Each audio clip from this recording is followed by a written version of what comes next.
Eu estou falando quem é Jesus, mostrando que Jesus... Vamos nos conectar aí, irmão? Você aí de casa, não esqueça que é um ambiente de culto, não é um ambiente de ouvir a palavra. Eu gostaria de pedir que você pegasse um pedaço de papel, um caderno, um bloco, né, com uma caneta. A gente tem que ter essa prática tão boa de anotar as coisas que Deus fala no momento da mensagem. Às vezes eu estou falando uma frase, Deus fala alguma coisa com você, é específico para você, é um ensinamento que Deus está te dando, mas se você não tem essa prática de anotar, né, por que Deus vai falar? Porque depois você esquece. Quando a gente anota, a gente vai lembrando, né? Eu estou lendo a Bíblia em casa, estou lendo um livro em casa, eu tenho um bloco, eu tenho um caderno, cadernos, eu já tenho acho que, sei lá, uns 5, 6 cadernos universitários, cheios de coisas escritas, escrito e eu escrevo, vem uma inspiração e escrevo. Quantas vezes eu usei inspirações que Deus me deu há anos atrás, eu abro aqueles cadernos, estão escritos lá e mexo com a minha alma. Então escreve, tem a mania de escrever, de anotar, a geração usa celular, tudo bem, mas anote de alguma forma.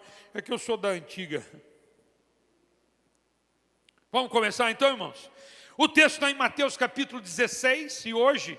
Agora à noite eu vou abordar um pouco mais do contexto de Mateus capítulo 16. E eu disse uma frase de manhã, eu só vou fazer, uma recapitulação de poucas coisas, mas das importantes. Poucas passagens evocam mais controvérsias e poucas sustentam tamanha importância crucial, veja bem, concernente à natureza da igreja. Da igreja, conforme Jesus visionava, conforme ele enxergava a igreja. Você tem que entender que o texto bíblico é uma inspiração do Espírito Santo. É o Espírito Santo que deixou. E quando isso foi escrito, não foi à toa, foi proposital para aquela geração e para a nossa geração, para todas as gerações. E ele fala sobre uma visão de igreja, de Cristo. Como ele imaginava a igreja. Tem coisas importantes aqui que foram ditas sobre como a intimidade de Jesus com os céus, a oração. Eles ficaram ali um tempo, eles viajavam a pé, subiram até Cesareia de Filipe, que fica abaixo do Monte Hermon, né, no extremo norte da terra prometida. E ele vai para lá, ele sai da Galileia, no final do seu ministério, já não tinha mais nada que acontecer na Galileia.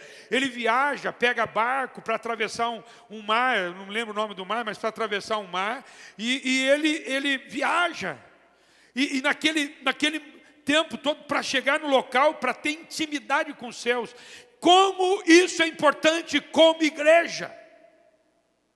Acabei de dizer agora, a gente não abraça muitos projetos, a gente abraça os projetos da onde você está, porque isso é íntimo, dá intimidade, você ter contato com as pessoas, embora na pandemia, como é que eu faço?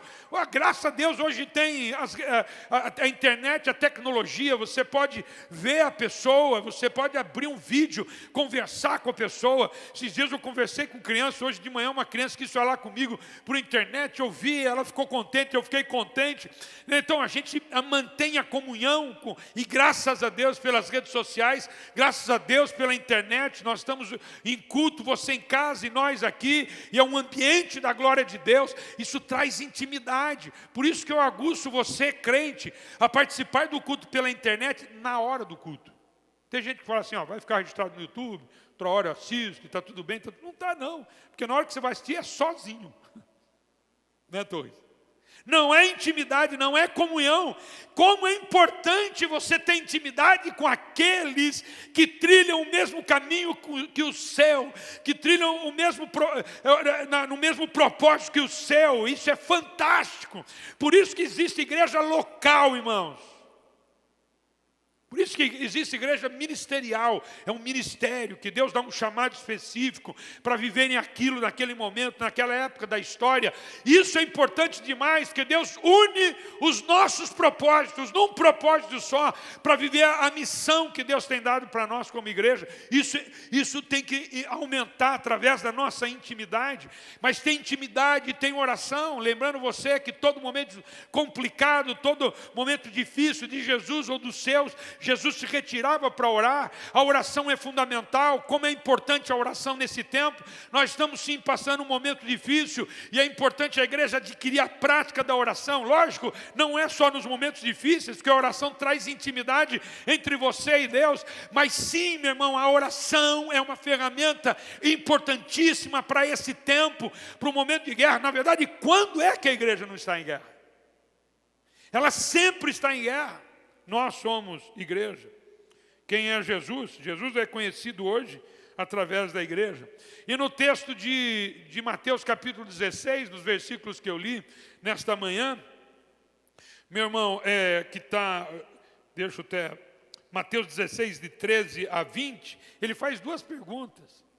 Né? Jesus pergunta para os discípulos, lá no momento da sua intimidade, lá já na cidade onde ele devia ir, em Cesareia de Filipe, ele pergunta para os discípulos, que diz o povo quem eu sou? E eles falam, um dizem que é Elias, outro diz que é Jeremias, e outro diz que é João Batista, ou outro profeta. Mas ele olha para os discípulos, que eu quero que você preste atenção, se você não ouviu, eu vou falar, ele está interessado na sua resposta. Ele olha para os discípulos e pergunta assim, mas vós, que dizeis quem eu sou? Porque eu, presta atenção, igreja, eu e você somos a resposta para esta geração. Porque a igreja continua sendo a resposta para esse tempo. Quem é Jesus? É a igreja na terra hoje. Não é à toa que a igreja é chamada o corpo de Cristo. Isso não está confinado ou deixado para um grupo específico de pessoas. Para todos os cristãos isso. Para todos os cristãos. Jesus pergunta, mas vós, quem dizeis que sou? Aí Pedro, daquele jeito sempre afoito e sempre querendo ir na frente, graças a Deus pela vida de Pedro, ele diz, Senhor, tu és o Cristo, Filho do Deus vivo. Cristo, Filho do Deus vivo. E Jesus olha para ele e fala, Pedro, não foi nem a carne nem o sangue que te revelaram, mas foi meu Pai que estás nos céus. Diga aleluia, irmão.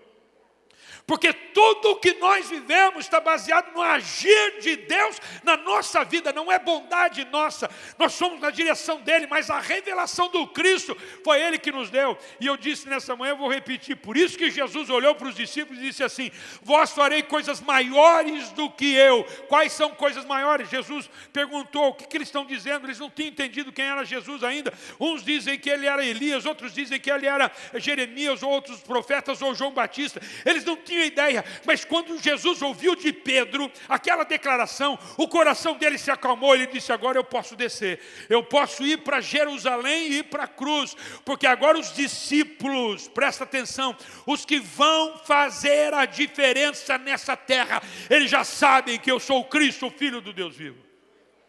Por que nós vamos fazer coisas maiores?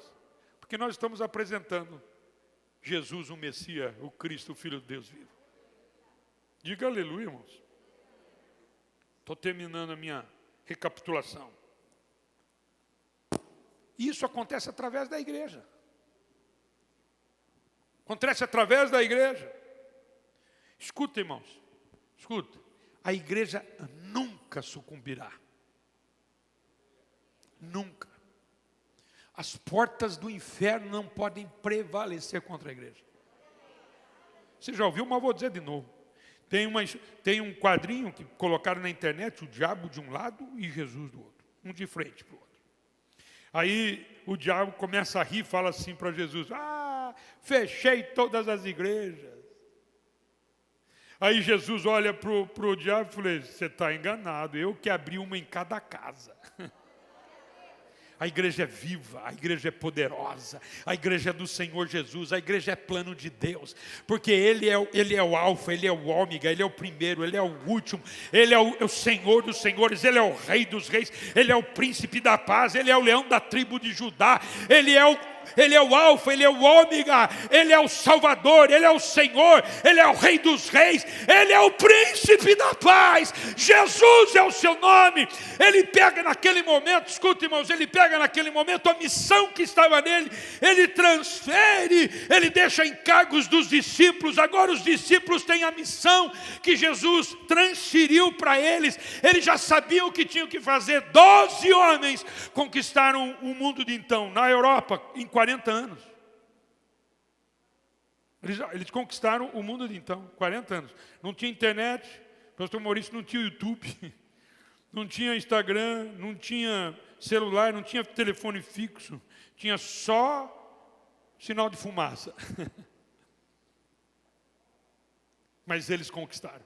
Porque a igreja, levanta a mão, dá um aleluia por isso. A igreja é do Senhor Jesus Cristo. Aleluia! Aleluia. E como eu disse também de manhã, nós somos edificados casa espiritual. A confissão de Pedro, e Pedro é uma coisa só. Não dá para confessar uma coisa que você não é.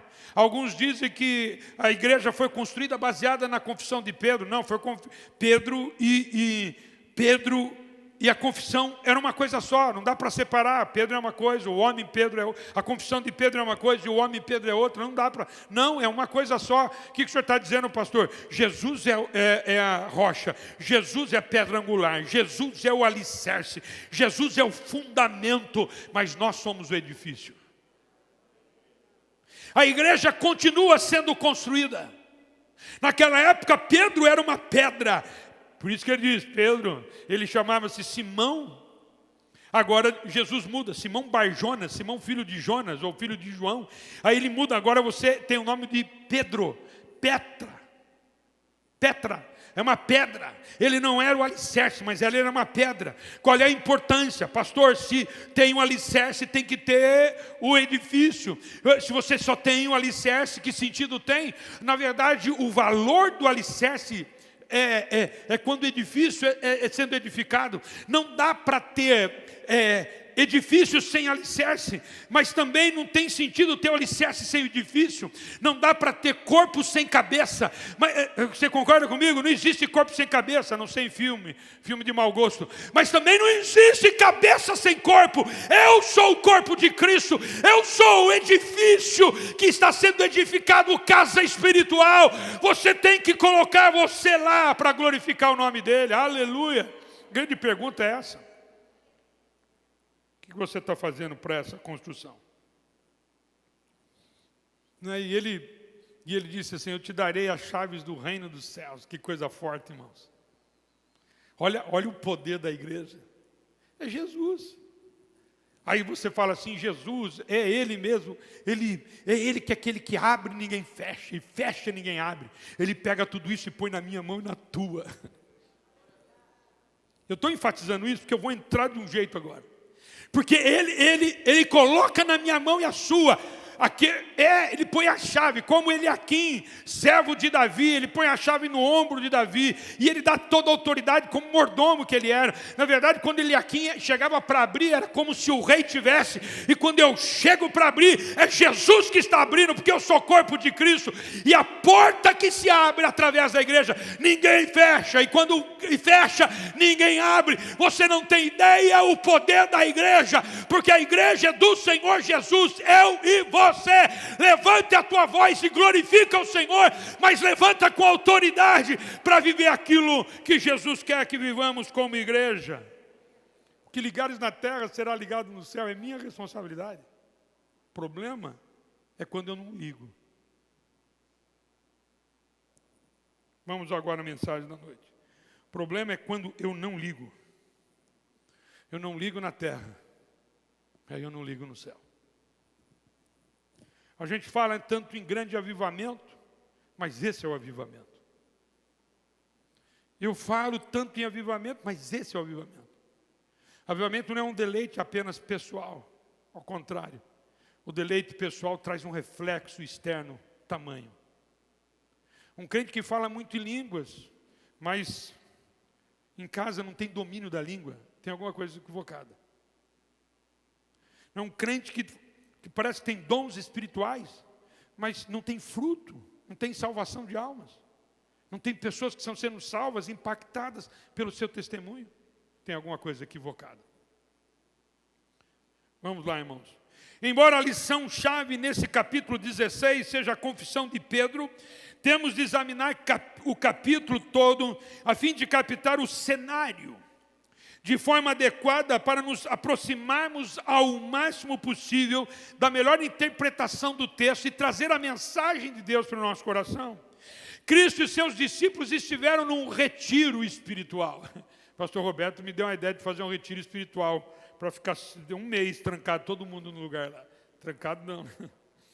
Cristo e seus discípulos estiveram em um retiro e ele preparava-os para os acontecimentos, seu sofrimento, sua morte que se aproximavam. Ele preparou os discípulos para viverem aquilo que nós estamos vivendo hoje. Eles fizeram um trabalho fantástico, mas agora sou eu e você. Pedro morreu, a pedra dele está lá, mas agora sou eu e você. O que é que nós vamos fazer hoje que vai trazer um impacto amanhã na vida das pessoas? Isso é extremamente importante. A confissão de Pedro, nesse ponto, representa a culminação dos meses de instrução. Desse momento em diante, Cristo fala-lhes abertamente a respeito da sua crucificação. E eles iniciam a viagem de volta a Jerusalém. Como esse assunto é claro na nossa vida. Eu fico impressionado como tem crente que passa a semana, não consegue abrir a boca para falar do Cristo que desceu do céu, foi para a cruz, morreu e ressuscitou ao terceiro dia. O Cristo que é a nossa salvação. Está tão claro, para eles era uma novidade, era um impacto naquele momento, mas como está claro para nós, nós aprendemos de criança, ouvimos até quando não éramos crentes, hoje temos isso aberto em nossa mão, temos o texto, conhecemos a história, Deus nos deu tudo, agora nos deu ferramenta de internet para alcançarmos o mundo, e nós não usamos tudo isso para divulgar aquilo que Jesus fez por nós. Cuidado com isso, porque essa é a missão de crente. Nós somos o João Batista de hoje. O que ele é? Nós proclamamos a vinda do Cristo no deserto, nós estamos pregando o Evangelho, nós somos o Elias para dizer sobre a justiça, para falar sobre o juízo de Deus, como Jeremias. Nós somos aqueles que vamos confrontar o tempo de hoje. Não é uma igreja pacata, trancada dentro de quatro paredes, que não consegue ser referência, não consegue trazer impacto na sociedade, nada disso. Nós temos que ser uma igreja dentro de quatro paredes e por fora também, quando nós saímos daqui, uma igreja que faz a diferença, que traz a diferença, que impacta a vida das pessoas, que elas queiram viver aquilo que nós vivemos, no mínimo incomodar. No mínimo. Incomodar no mínimo, porque eu tenho valores que ninguém tem. Senão nós vamos deixar que o mundo traga as suas influências sobre nós de forma extremamente negativa. Escuta o que eu vou dizer, escuta. Se você não abrir a sua boca, o diabo vai encontrar alguém para abrir. Cuidado, senão as próprias pedras clamarão. Tem alguém para falar de Jesus, por favor? Tem alguém? Preste atenção nos movimentos agora do capítulo. Por favor, meu irmão, minha irmã, leia os evangelhos. Vamos abrir capítulo 16, versículos de 1 a 4. Capítulo 16 de Mateus, versículos de 1 a 4. Depois eu vou ler os versículos de 5 a 12 e vamos aí concluindo. Mas eu não estou nem na metade. Vamos ouvir então, capítulo 16 de Mateus. Aproximando-se os fariseus e os saduceus, tentando-o, pediram-lhe que lhes mostrasse um sinal vindo do céu. Ele, porém, lhes respondeu: chegada a tarde, dizeis, haverá bom tempo, porque o céu está avermelhado. E pela manhã, hoje, haverá tempestade, porque o céu está de um vermelho sombrio. Sabeis, na verdade, discernir o aspecto do céu, e não podeis discernir os sinais dos tempos. Uma geração má e adúltera pede um sinal, e nenhum sinal lhe será dado, senão o de Jonas. E deixando-os, retirou. Vão comigo aqui, irmãos. Observe que os fariseus e saduceus são inimigos uns dos outros, mas agora eles se unem. Eles fazem parte da política da ocasião e da religiosidade, mas eles se unem com o único propósito de enfrentar, de tentar a Jesus. Herodes e Pilatos também se reconciliam, se você ver lá em Lucas 23, 6 a 12, eles também se reconciliam, entre aspas, parece que eu estou vivendo isso hoje, né? Eles fazem uma união, eles se unem para também enfrentar Jesus. Parece que o mundo, na época de Jesus, estava refletindo o que nós estamos vivendo hoje. As pessoas se unem para enfrentar o cristianismo. Eles, ao pedir-lhe um sinal vindo do céu, na verdade ele estava desabonando os milagres que Jesus já havia feito. Eu preciso chamar a sua atenção, porque é uma coisa certa e segura. Jesus já fez milagres na minha vida, eu tenho certeza que fez na sua. Eu não sei se você já percebeu, mas ele já fez milagres na sua. Talvez você não tenha percebido, mas eu vou dizer com toda clareza, ele já fez milagres na sua. Talvez você esteja me ouvindo de casa ou daqui, dizendo assim, pastor, mas eu nunca vi um milagre. Escuta o que eu vou dizer, Deus já fez um milagre. Você não merecia, mas ele escreveu o seu nome no livro da vida, isso é um grande milagre. Você estava indo para o inferno, mas ele agora está te conduzindo para o céu. Isso é um grande milagre. Se você concorda comigo, dá um glória a Deus e um aleluia. Mas, decorrente disso, outros milagres também aconteceram. Porque diz a Bíblia que Deus coloca um anjo ao lado de todos aqueles que hão de herdar a salvação. Não é um anjo da guarda, mas é um anjo que acompanha. Se ele guarda, pode ser de guarda, pode ser de companhia, pode ser de milagre, eu não sei. Mas ele tem anjos que nos acompanham, isso é verdade. E isso já é um grande milagre. Você não viu, mas no campo espiritual coisas aconteceram que você vai ficar sabendo lá na eternidade. Talvez ele te livrou de um acidente, talvez ele te livrou de um tiro, talvez ele te livrou de outras coisas. Milagres aconteceram. Ele te tirou do emprego porque você achou que era ruim, que era bom, mas ele te tirou porque você não tinha ideia do que podia acontecer ali. Na verdade, tem pessoas que Deus recolheu para que não se perdesse. Meu primo foi um deles, que Deus recolheu para ele não se perder. Então levante as mãos, diga aleluia pelos milagres de Deus sobre a sua vida. Eles conseguiram interpretar as coisas terrenas, mas não as espirituais. Embora Jesus, nas suas curas e expulsões de demônios, tenha concedido muitos sinais, no sentido de mostrar o poder do reino de Deus, estava sendo finalmente exercido na derrota do demônio, da ação das trevas de Satanás. Mas Jesus não atendeu aos seus pedidos. Eu acho incrível, porque eles estavam talvez pensando em Elias. Elias que fazia fogo descer do céu, que lindo isso. Estava pensando talvez em Moisés, que bateu na rocha e saiu água. Talvez pensando em alguma coisa assim, surreal, no céu, sacudiu o céu. Eles estavam querendo algo assim. Você parou para pensar que quando Jesus veio, e ele veio apenas para fazer milagre para as pessoas. Você já parou para pensar nisso? Jesus é maior do que Elias, sim ou não? Mas Jesus não fez nenhum fogo cair do céu. Porque todo milagre que Jesus fez alcançou a vida de alguém. Jesus mostra que na graça a igreja não opera milagres para si, ela opera milagres para as pessoas. Olha que lindo isso. A igreja nasceu para impactar gente. Não é nem para assustar, mas é para impactar. Eu não estou aqui para assustar. Eu estou aqui para trazer uma diferença na sociedade onde nós estamos. Isso não é papel pastoral. Isso é papel de cristão. Cristão. Pastor, eu não sei ler. Deus vai te usar. Pastor, eu não sei da Bíblia. Estuda a Bíblia, mas Deus vai te usar. Pastor, eu cheguei ontem. Deus vai te usar. Pastor, eu estou há 50 anos na igreja. Deus quer muito te usar. Pastor, eu não tenho nenhum cargo na igreja, não tenho nenhuma função na igreja. Deus vai te usar. Pastor, eu tenho. Deus vai te usar. Talvez Deus te use mais sem cargo do que com cargo. Porque quem tem cargo acha que está sendo usado e não faz nada.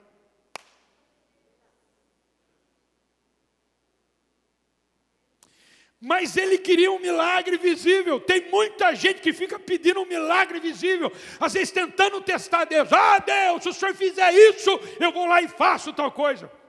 Deus não precisa mostrar mais nada. Tudo que Ele tinha que mostrar, já foi mostrado na pessoa do Senhor Jesus Cristo. Tem gente que me dá um sinal, Senhor, se eu falo com fulano, eu não falo com fulano. Que sinal, se o seu nome já está escrito no livro da vida? O sinal já foi derramado sobre você. A graça de Deus se alcançou. O que você quer mais, meu irmão? A não ser abrir a boca e falar. Esperando um sinal para quê? Deus já está agindo, Ele já está fazendo milagre, já fez milagres na tua vida. Você vai ficar igual os fariseus e saduceus, me mostra alguma coisa, porque se o Senhor não me mostrar, eu não vou fazer. Ele disse, eu desci do céu, eu me fiz gente por você. Você está esperando o quê para fazer alguma coisa, igreja? E você tem que entender, irmão, se não sair da igreja, não vai sair de ninguém. Porque ninguém tem o que dar, a não ser a igreja. Se você não abrir a boca, ninguém vai abrir a boca para a salvação, porque eles não têm o que falar. Quem está entendendo? Se você não falar, ninguém vai falar. Se você não socorrer as pessoas, ninguém vai socorrer as pessoas. Porque ninguém tem. Deus deu as chaves do reino dos céus na minha mão e na sua. Deus deu o poder de eu ligar na terra e ligar no céu. Mas Deus deu o poder para eu desligar. Quando é que eu desligo? Quando eu não faço nada. Quando eu não abro a boca a semana inteira.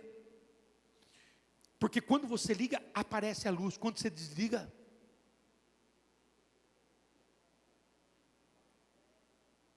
quando você liga, aparece a luz. Mas quando você desliga, aparece o quê? Eu não posso esconder uma lâmpada debaixo de um alqueire. Não dá para ficar escondido, não tem sentido, não faz a diferença. E quem não faz a diferença, para que serve? Quem não serve, para que serve? Se não faz a diferença, você não pode ficar debaixo do alqueiro. Você tem que aparecer, para que as pessoas vejam a luz que está em ti. Jesus disse, vós sois a luz do mundo.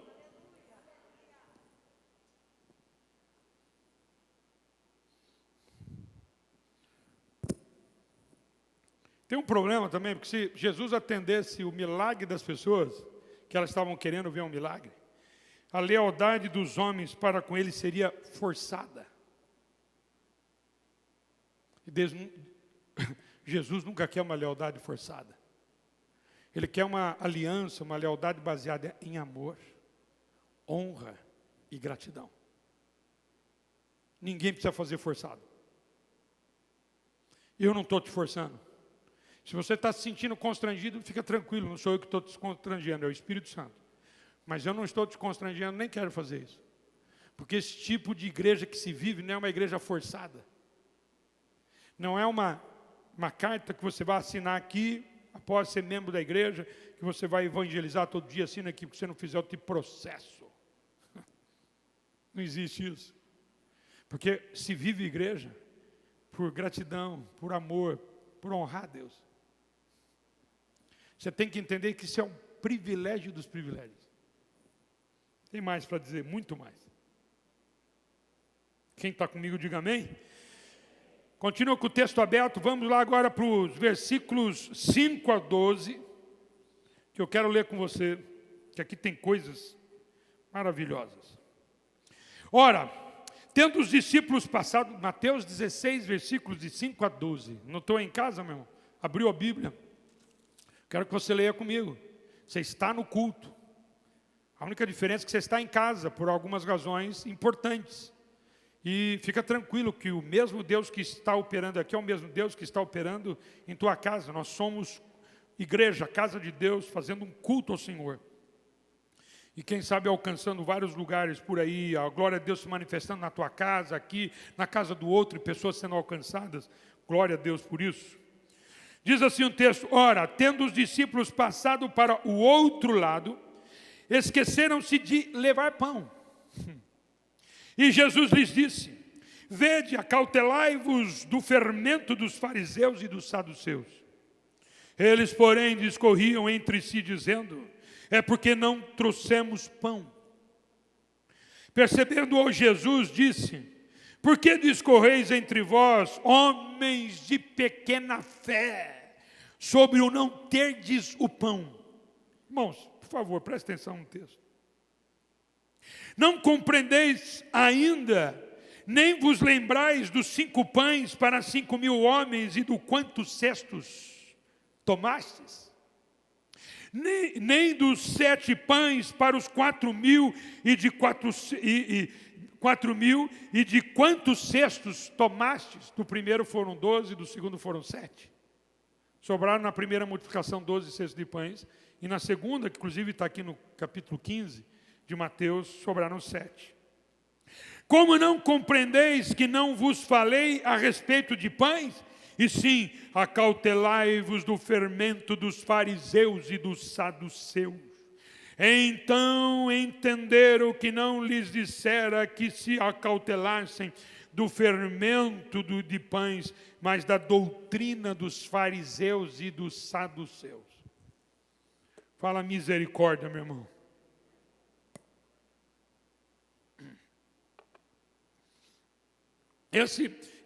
No início do capítulo 16, na verdade o capítulo 15 também, ele faz a cama, ele faz a base, o pano de fundo para o texto que nós lemos nessa manhã, quando Pedro fala, tu és o Cristo, o Filho de Deus vivo. Presta atenção nessa meditação. Enquanto estavam no barco cruzando o mar para Betsaida, Jesus advertiu os discípulos acerca dos fariseus. Ele adverte os discípulos antes de chegar em Cesareia de Filipe. Fermento geralmente é usado de forma ruim na Bíblia. O fermento do fariseu, o fermento de Herodes, que é falta de religião, é falta de compromisso, é corrupção, é idolatria.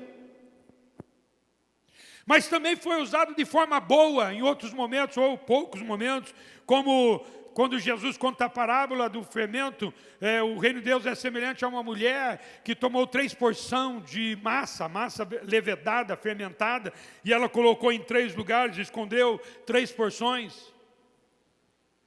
Anota tudo isso, irmão. Aparentemente os discípulos estão mais preocupados com as coisas físicas do que com as espirituais.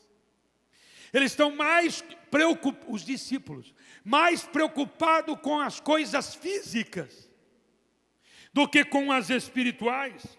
Pois eles, enquanto Jesus descreve a condição dos fariseus, eles discutem entre si o que é que havemos de comer se não trouxermos o pão. E eu quero aqui trazer alguns pensamentos com os irmãos, discutir algumas coisas extremamente importantes dos nossos dias. Primeiro, os discípulos estavam preocupados com o pão. Isso é legítimo? É. Isso é legítimo. Se preocupar com pão é legítimo. Como não? Na verdade, presta atenção, nós gastamos, isso aqui é legítimo, mas isso aqui é uma advertência. Nós gastamos a maior parte do nosso tempo e das nossas energias com o pão que perece. Irmãos, nós trocamos coisas do reino por causa do pão que perece, que acaba. Nós gastamos muita energia. Eu não estou criticando quem trabalha muito. Eu sempre trabalhei muito na minha vida. Eu amo trabalhar. Mas você tem que mudar a tua visão. E sim, muitas vezes você vai ter que sacrificar o seu trabalho por causa do reino. Ou você vai ter que fazer um sacrifício sobrenatural para servir o reino. E você tem que entender que quando você trabalha, você está servindo o reino. E você tem que entender que quando você faz alguma coisa para ganhar o pão, o propósito principal é o reino. Muda a visão. Uma coisa é eu trabalhar para eu me alimentar. Outra coisa é eu trabalhar para glorificar o nome de Cristo. Pastor, mas faz a diferença total, porque é uma questão de propósito.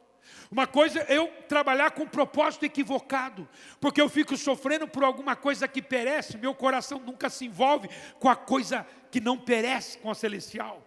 Como é que Deus vai falar com uma pessoa que fica o dia inteiro focado no seu trabalho, mas o foco dele é apenas para ser produtivo e ganhar o dinheiro do seu sustento, e ele nunca tem um pensamento do reino? Não dá para Deus falar no coração de alguém que o foco dele é só esse, é da terra. Jesus vai falar de um assunto que você não entende.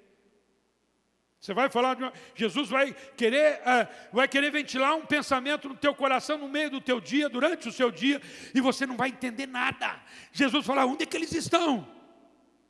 O que ele está aí na cabeça? Eu não estou falando nada do pão, porque vocês não trouxeram o pão. Tem gente que gasta tempo se preocupando com isso demais. Escute, meu irmão, escute o que eu vou dizer para você. Jesus não se preocupa com aquilo que você está se preocupando. Pastor, eu tenho um problema para pagar a conta. Jesus não se preocupa com isso. Olha para mim, você aí que está aí, ó. Você está lá na tua casa, desempregado, falei, pastor, não sei como eu vou comer amanhã. Jesus não se preocupa com isso. Não. Porque isso para ele é tranquilo demais.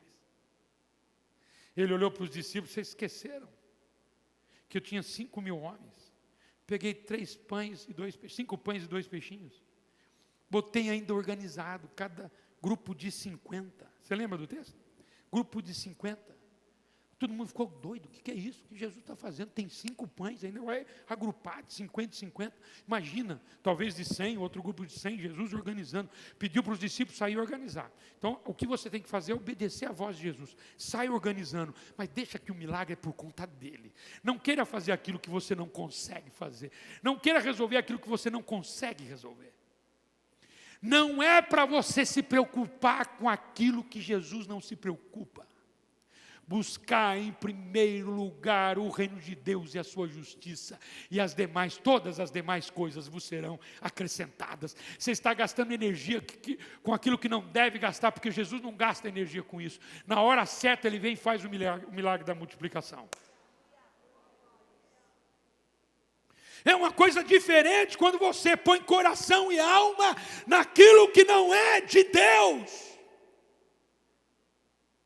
Você coloca coração e alma em preocupação que Deus não está preocupado, que o Senhor Jesus não está preocupado. Por quê? Porque se você buscar, Mateus 6,33, né? Se você buscar o reino de Deus e a sua justiça, e todas as demais coisas vos serão acrescentadas. Pastor, aconteceu uma coisa ruim, levanta a mão e glorifica a Deus, porque eu vou ter o privilégio de ver o milagre da multiplicação. Eu vou ver o milagre sobrenatural. Acredita, meu irmão!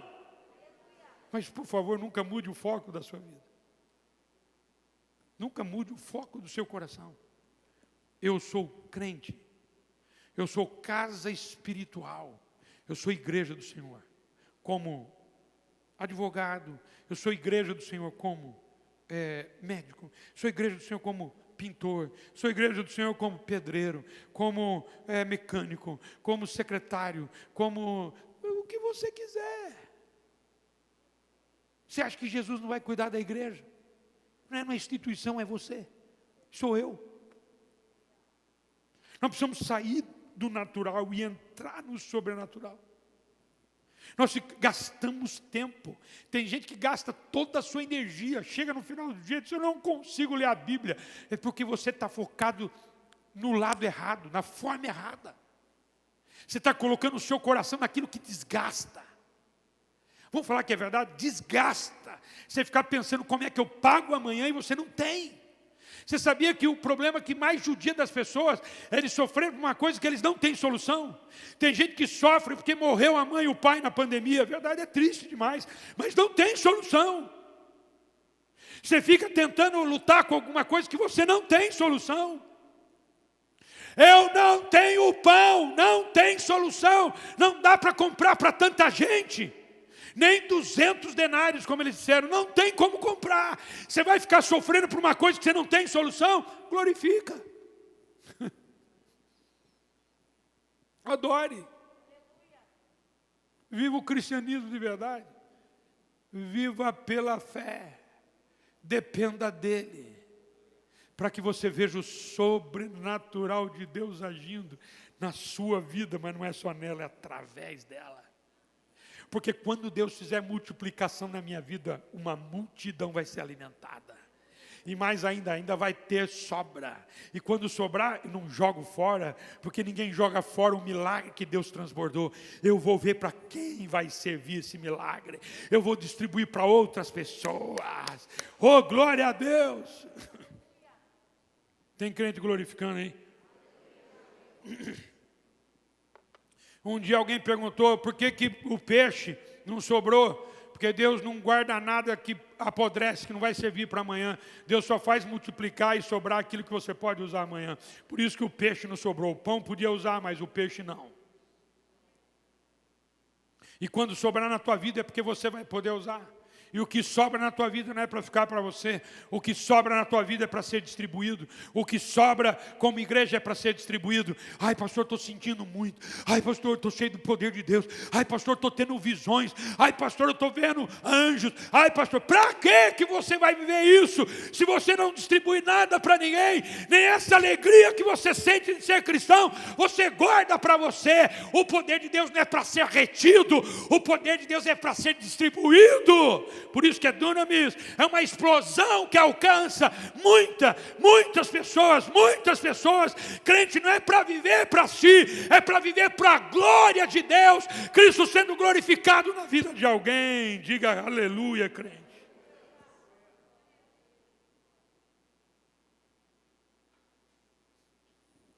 Ele já demonstrou que ele pode tudo. Ele já demonstrou que ele pode fazer tudo. No tempo que ele teve aqui na terra, ele trabalhou até esse texto aqui, ele trabalhou com a multidão. O que ele fez? Ele curou. Sim ou não, irmãos? Quem está comigo, né? Ele curou? Sim ou não? Curou. Ele libertou. Sim ou não? Ele ressuscitou mortos. Sim ou não, irmão? Pô, então vai falando aleluia. Ele ressuscitou mortos. Ele tirou as correntes do endemoniado que ficava dentro de um cemitério, o gadareno. Imagina só, hein? Ele ressuscita o filho da viúva de Naim. Você imaginou essa cena? Jesus chegando, vendo o esquife da morte, vendo a multidão da morte e a multidão da vida. Jesus olha, vê o sofrimento daquela mulher e ele pega na mão da criança e a criança...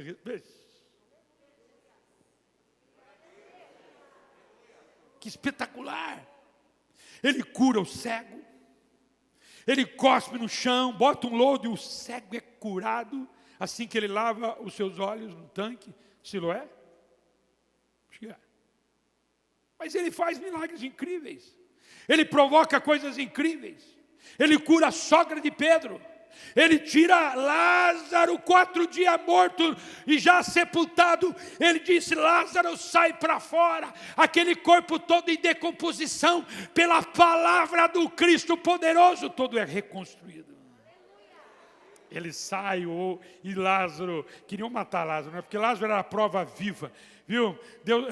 Lázaro era a prova viva do que Deus poderia promover, sim ou não, irmãos? Era ou não? Tem muita gente querendo matar o teu milagre, porque sabe que o teu milagre é prova viva do Cristo que se manifesta através de você. E continue, meu irmão, porque não vão conseguir.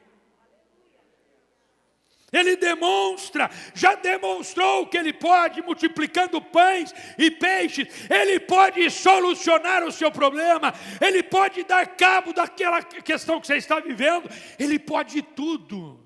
Não foca no seu problema, foca em servir ao Senhor. Foca em servir ao Senhor. Nós gastamos, isso é pesquisa, evangelista, nós gastamos a maior do tempo nosso de oração, pedindo pelos nossos problemas. Acho que Jesus olha para você e fala assim: você só vem aqui para pedir? Você vem aqui para me conhecer? Jesus teria tantas coisas para serem reveladas na sua vida.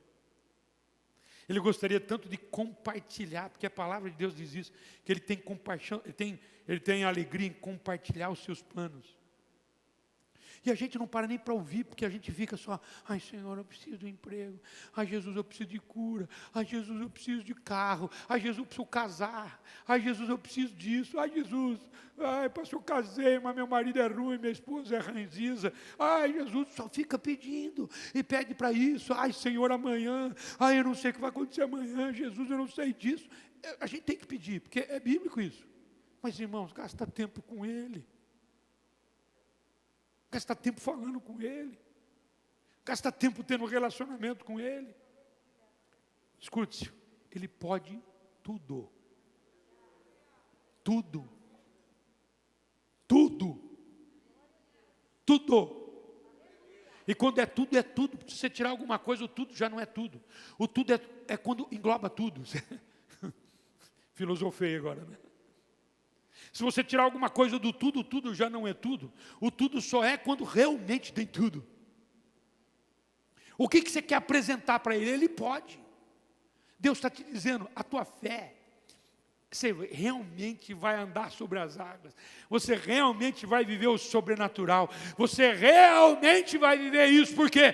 Porque você olha para o seu Cristo, e você deseja viver aquilo que Ele tem, não importa o que você esteja passando, não importa o teu problema, fica tranquilo, Ele vai te socorrer, Ele é o Cristo que faz milagres, Ele já tem a solução, Ele já sabe a hora e o tempo que vai realizar esse milagre. Pastor, não tenho que pedir, não estou dizendo isso, peça, mas por favor, gasta mais tempo adorando, conversando e ouvindo do que pedindo.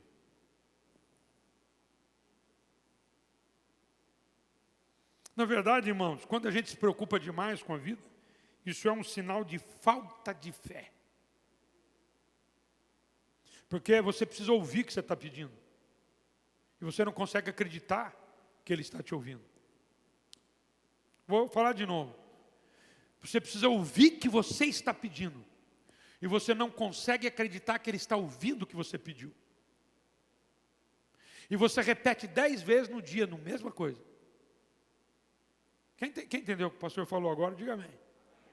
Vou dizer de novo. Você não consegue acreditar que Ele está te ouvindo. Por isso que você precisa pedir, porque você precisa ouvir. Para trazer um conforto para a tua alma.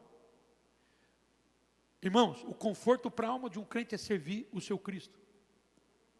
E é viver a igreja. Para terminando.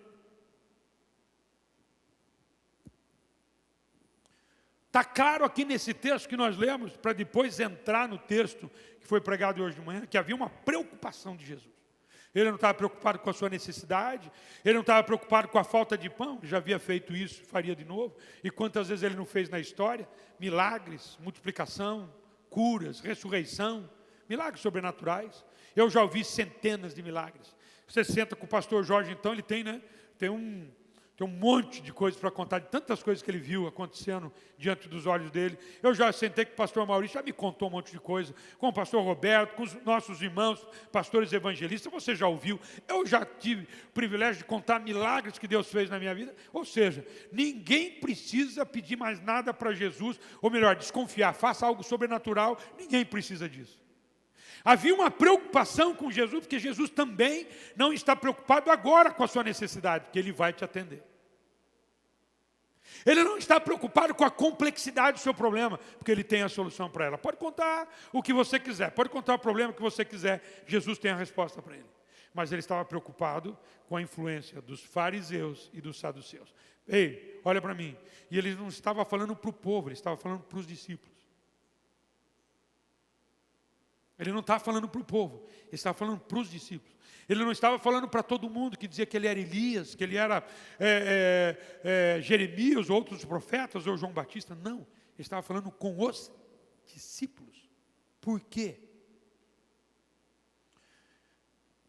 A chamada de atenção era com o pensamento fariseu, o pensamento saduceu. Estuda um pouco sobre isso. Os fariseus, eles eram doutores da lei e eles queriam que 613 leis que estão no Velho Testamento fossem cumpridas. Eles não abriam mão de nada. Eles eram extremamente legalistas. 613 leis tinham que ser cumpridas.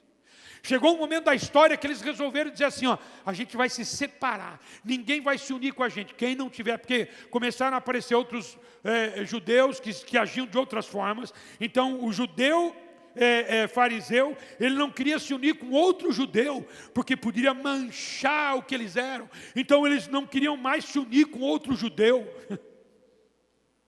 Porque eles eram judeus que queriam cumprir os 613 mandamentos. Duvido que eles conseguiram isso.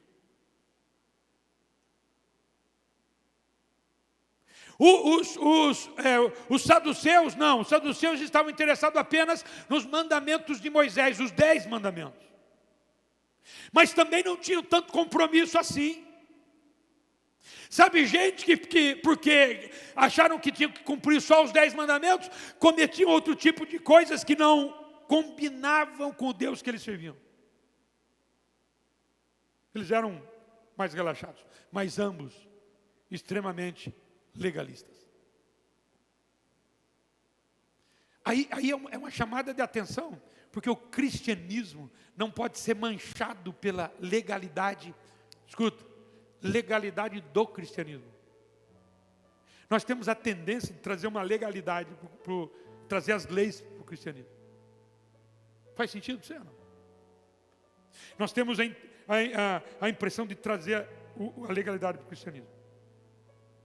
Nós temos, às vezes, a preocupação também de manchar o cristianismo. Relaxar demais.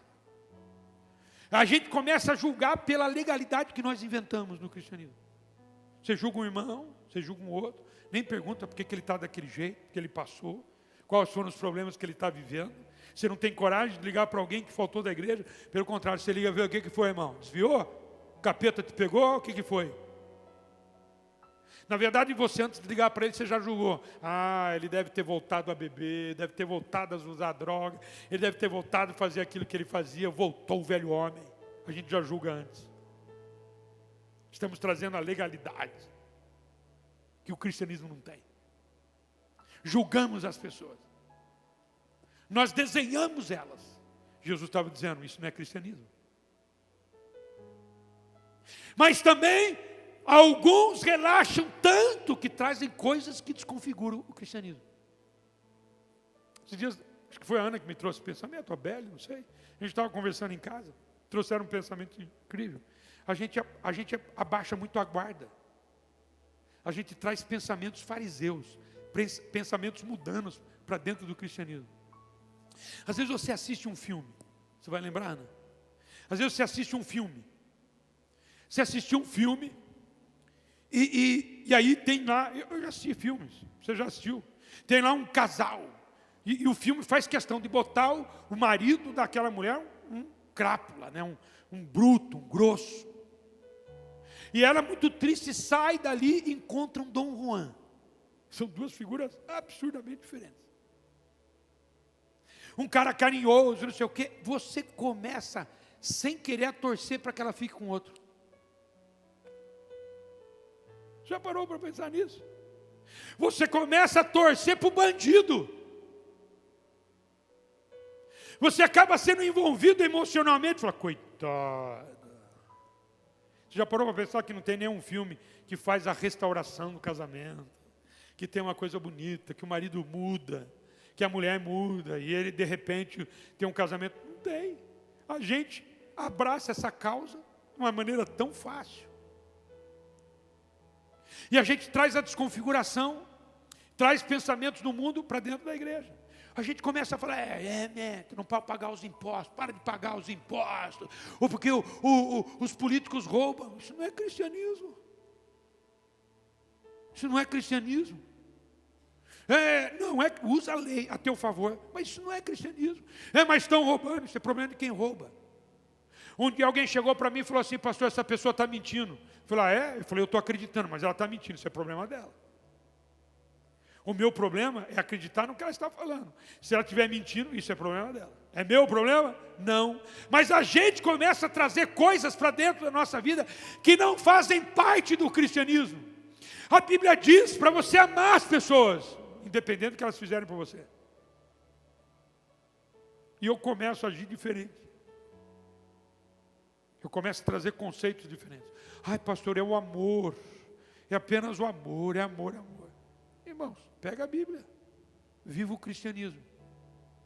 Não dá para dizer uma coisa que é certa se a Bíblia diz que é errado. Não dá para dizer que não é pecado se a Bíblia diz que é pecado. Você que está vivendo isso, entenda. Nós vivemos o cristianismo. Um dia, esse negócio da Tami, vocês viram, né? Vou falar de novo, não tem problema não, né? Você viu esse negócio da Tami aí, a filha de uma cantora no Brasil, não lembro o nome dela, mas não precisa falar. Também não estou querendo lembrar o nome dela. Não tem nada contra ela, nem a filha dela que quer ser homem. Nada disso. não é? Mas as pessoas tentando dar uma imagem. Coitada. Ela nasceu mulher, mas na verdade ela é homem. O que vale é o amor. Aí alguém fala, mas a criança, ela foi adotada. Irmãos, a gente tem que se posicionar como cristão. Com amor, mas sem desconfigurar a mensagem. Sim ou não? A gente tem que se posicionar diante da política como igreja, sem desconfigurar a mensagem. A gente se posiciona. Eu sou contra a corrupção. Já vou dizer uma coisa para vocês, não votem em corrupto. Não é cristão isso. Vou dizer outra coisa para vocês, se alguém tem processo, se tiver mais de um processo, não vota nele. Ah, pastor, mas ainda não foi julgado. Mas não vota, deixa ele provar primeiro, depois você vota nele. Igreja, não se venda para uma cesta básica, não se venda para um cargo que vai te dar na Câmara ou na política, não se venda para isso. Não se venda porque a pessoa, teu amigo, é corrupto. Vai ver a ficha, hoje você pode ver na internet, vê a ficha, tem um processo contra ele, tem outro aqui, não vota nele, chega para o teu amigo, para o teu irmão, para o teu pai, fala, pai, não vou votar em você, irmão, não vou votar em você, parente, eu não vou votar em você, por quê? Porque você está sendo processado, ah, mas eu não fiz, então, se acerta primeiro com a justiça, vê lá, e depois eu voto em você. Você quer mudar o país ou não quer, meu irmão? A gente traz coisas dos saduceus e dos fariseus que são falsas. Paramos para orar no meio da rua, mas não fazemos nada para a nossa sociedade. Não agimos de jeito nenhum. Isso não é cristianismo. Vai ser a crítica que Jesus fez junto com os discípulos.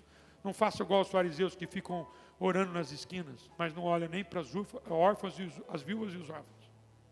Mas não tem nenhuma prática. A gente fala em trazer mantimento e fala, isso aqui é coisa de crente, isso é coisa de espírita. Quem falou que é coisa de espírita? Isso é coisa de cristão. Ajudar o semelhante é coisa de crente.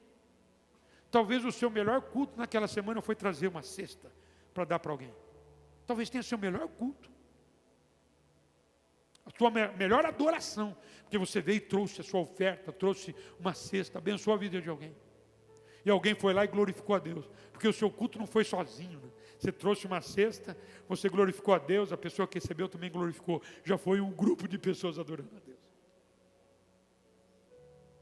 Não dá para viver. Quem é Jesus hoje? Sou eu e você. Tem um livro que nós lemos, terminando. Tem um livro que nós lemos na infância. Estou conversando com você. Tem um livro que eu li na infância, não sei se o pastor Maurício e o Roberto leram. Em meus passos, o que faria Jesus? Quem leu esse livro? É porque é tão velho, porque quando eu era pequeno já era velho. Você leu, João? Hã? Tem filme também? Então, em meus passos, o que faria Jesus? Você tem que perguntar. Porque Jesus subiu ao céu. Deixou quem? O corpo de Cristo, a igreja. O que eu fizer é o que Jesus está fazendo. Se eu estou construindo uma casa edificada, uma casa espiritual edificada, edificando uma casa espiritual, eu vou agir como crente. Por favor, meu irmão, coloque temor na palavra que foi pregada hoje. Coloque temor no seu coração. Porque escuta, não dá para voltar do mesmo jeito. Não vai existir um novo normal. Vai existir um novo sobrenatural. E Deus só vai fazer essa obra se for por você. Pastor, mas se eu não quiser, vai ficar para a próxima geração. Mas Deus não vai acabar com a igreja. Talvez Deus dê uma oportunidade para uma outra pessoa fazer o que você não faz. Porque Deus vai fazer a sua obra. Se puder usar você, que bênção! Se puder usar você, que maravilha! Coisas extraordinárias vão acontecer. Deus não faz uma grande obra através de uma pessoa só. Nem Jesus quis fazer sozinho. Escolheu 12. Fique em pé. Você de casa, você que está aqui. Eu preciso orar por você agora. Você não pode esquecer, irmãos, que nós somos massa levedada pelo Espírito Santo de Deus. Massa levedada, massa com fermento. E esse fermento é o Espírito Santo de Deus. Qual é a intenção agora? Por isso que a parábola é da mulher que escondeu 3 porções de massa levedada. Que nós vamos chegar no local e vamos causar crescimento. Vamos chegar no outro local, vamos causar crescimento. As pessoas vão crescer. As pessoas vão ser abençoadas. Elas vão se tornar dentro da sociedade algo que vai alimentar outras pessoas. Quem crê, dá um grito de aleluia por isso, meu irmão.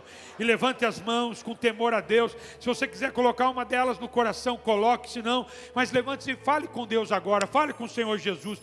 E lembre, você é igreja. Deus quer te usar, não importa a tua idade. Não importa o tempo de igreja. Você que está em casa participando do culto. Não importa o tempo que você tenha de crente. Não importa se chegou ontem, chegou há muito tempo. Não importa quem você é como cristão. Importa sim, Jesus quer te usar. Você é a igreja do Senhor. Você é a resposta para esse tempo. Pessoas estão clamando como as pedras clamam, porque elas precisam ouvir uma palavra que sai da sua boca, porque você é remido, você foi redimido, o seu nome foi escrito no livro da vida, você tem uma nova natureza, você passou pelo novo nascimento, você é crente. Jesus quer te usar aonde você está. Quem sabe crentes na política, crentes por todos os lados, no meio empresarial, no meio da educação, no meio da sociedade. Você vai ser usado de maneira poderosa pelo Senhor. Ele quer usar você, Ele precisa usar você, porque eu e você somos a cura para esse tempo, somos a resposta para esse tempo, somos a igreja para agora. Por favor, meu irmão, não volte para os cultos presenciais da mesma forma. Volte como uma igreja viva. Volte como um edifício edificado, casa espiritual. Faz uma oração por você. Levante as mãos e ore. Faz uma oração pentecostal. Ore por alguém que está do teu lado, para que junto com você ele viva o que Deus quer que vivamos nesse tempo. Deus está construindo uma geração poderosa. Eu acredito que Deus nesta noite está levantando pastores, pastoras. Deus está falando para você de um chamado missionário. Eu tenho certeza que Deus está falando com você talvez de alguma coisa que Ele queira que você faça. Eu tenho certeza que há um dom que Deus está revelando para você. É isso mesmo, é demais, é sobrenatural, é isso mesmo, mas Ele quer usar você. Ele não vai usar outra pessoa. Deixa Deus falar com você, meu irmão. Para Deus falar com você, fala com Ele. Para Deus falar com você, fala com Ele. Fique de olhos fechados, eu vou fazer uma oração com você agora. Quero falar com você que está participando do culto de casa. Que a graça de Deus vai repousar sobre a sua vida. Deus quer te usar de uma forma tão poderosa, tão grandiosa. A igreja viva. O Espírito Santo vem e fala com você e você fala com alguém. Ele fala com você para que você fale com alguém. Ele te dá paixão pela Bíblia, dá paixão por tempo de conversa com Ele. Há algo sobrenatural que Deus quer fazer com você. Escute, não há nenhum crente que Deus não tenha um propósito através da vida dele. Todo crente. E vai ser tão grande. Você vai sentir uma alegria maravilhosa por isso. Nós vamos viver o que nós nunca vivemos. Porque também Deus vai fazer coisas em nossa vida que Ele nunca fez. Levante as suas mãos junto comigo, junto com este povo que está aqui. E vamos orar ao Senhor. Vamos falar com Deus agora. Fala você com Deus. Fala com Ele. Pai bendito, agora em nome de Jesus nós oramos diante do Senhor. E acreditamos em coisas sobrenaturais que Deus está fazendo nesta noite de Santa Ceia, onde a nossa fé é renovada, onde a aliança com Cristo é renovada. Pai, glorifica o Teu nome nesta noite, através da vida de cada pessoa que ouviu, Pai, esta palavra nesta noite e pela manhã. Bendito, levanta, Senhor, esta igreja, para que ela seja realmente algo sobrenatural. Pai bendito, para que Jundiaí saiba que a casa de Deus está vivendo algo sobrenatural. Oh, Labaxaia, faz a Tua obra, Paizinho, salvando. Faz a Tua obra, Pai, avivando. Faz a Tua obra, Pai, levantando levantando dons espirituais. Faz a tua obra, Pai, levantando as pessoas no propósito que o Senhor tem no coração dela. Faz as pessoas, ó Pai, se levantarem, Pai bendito, em chamados do Senhor para a vida delas. Ah, Pai, essa mulher que tem um chamado, Pai, de construir, Pai, de educar um profeta, de educar um missionário que vai crescer debaixo da graça do Senhor. Há coisas poderosas que o Senhor está fazendo.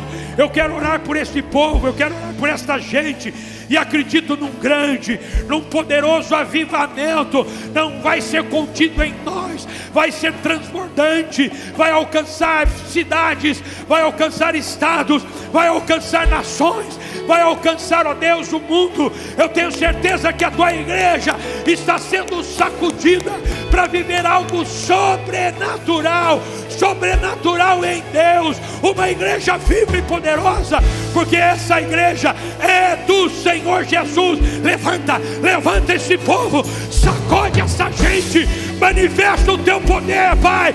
Pai bendito, derrama da tua graça, do teu Espírito Santo. Alcance esse povo. Há poder no nome de Jesus, Pai. Ei, Xandarabalabá.